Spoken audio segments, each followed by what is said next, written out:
partir das duas últimas décadas do século XVIII, uma nova tendência predominou nas criações dos artistas europeus.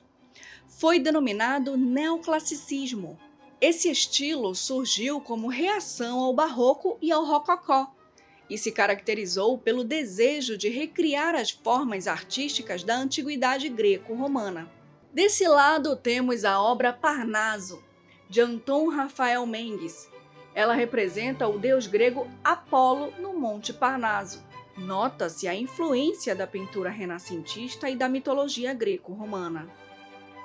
Na obra ao lado, avançaremos um pouco mais na história e vamos ao estilo romântico. Vejam a obra A Carroça de Feno, de John Constable, que usou a técnica óleo sobre tela para representar o campo no interior da Inglaterra. Na época, poucos pintores ou colecionadores aceitavam a paisagem como arte séria, mas isso virou uma característica do romantismo, a exaltação da natureza, assim como o subjetivismo, pois os temas eram idealistas, tendo um exagero nas características.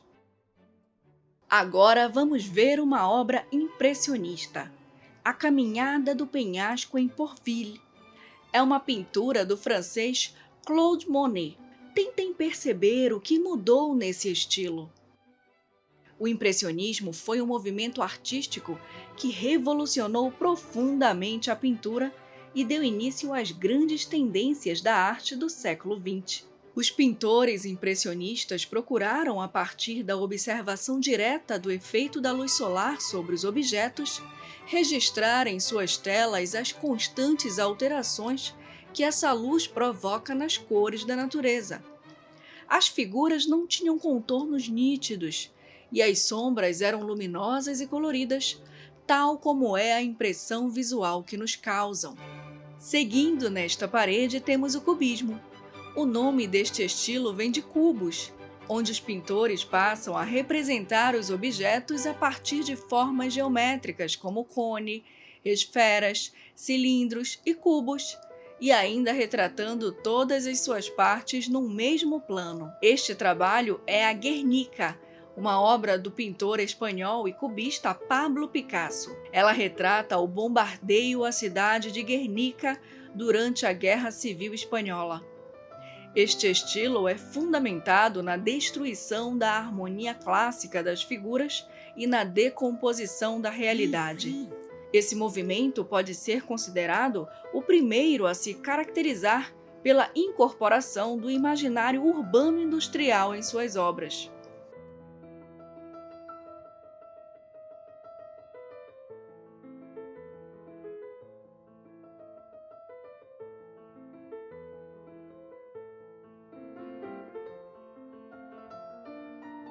Agora vamos dar início aos movimentos artísticos modernistas. Iniciamos pelo surrealismo com essas obras de Salvador Dalí. Neste estilo, temos a presença forte de um teor psicológico, onde se acredita que a obra de arte não é o resultado de manifestações racionais e lógicas do conhecimento.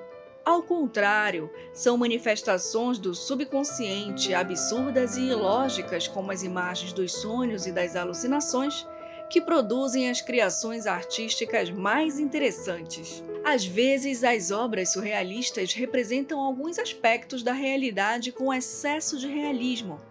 Entretanto, eles aparecem sempre associados a elementos inexistentes na natureza, criando conjuntos irreais ou surreais. Na próxima parede, vamos ver um objeto estranho. Observem aqui no canto. Será que é uma obra de arte? Sim, é a obra Roda de Bicicleta de Marcel Duchamp.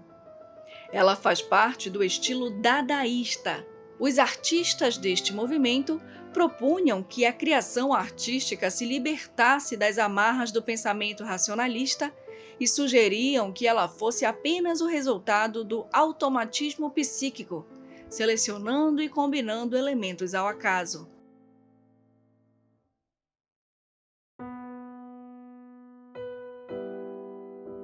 Agora vamos projetar algumas obras aqui. Na pintura temos mais um exemplo da arte dadaísta, com a Mona Lisa com bigode, também de Duchamp.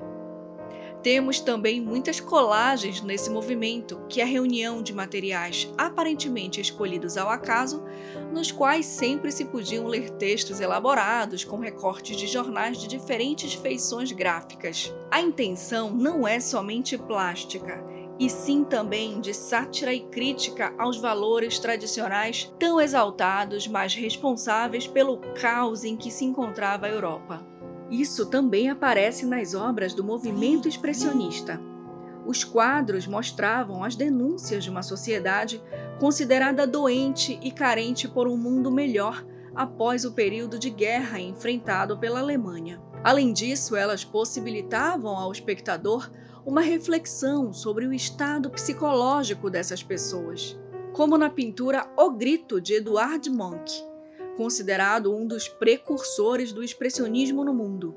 E também na tela Céu Estrelado, de Vincent van Gogh. Ele se empenhou profundamente na recriação da beleza dos seres humanos e da natureza. O uso de cores vibrantes era, para ele, um elemento fundamental da pintura. A arte mudou muito até aqui, não foi? Então preparem-se que ainda temos mais mudanças.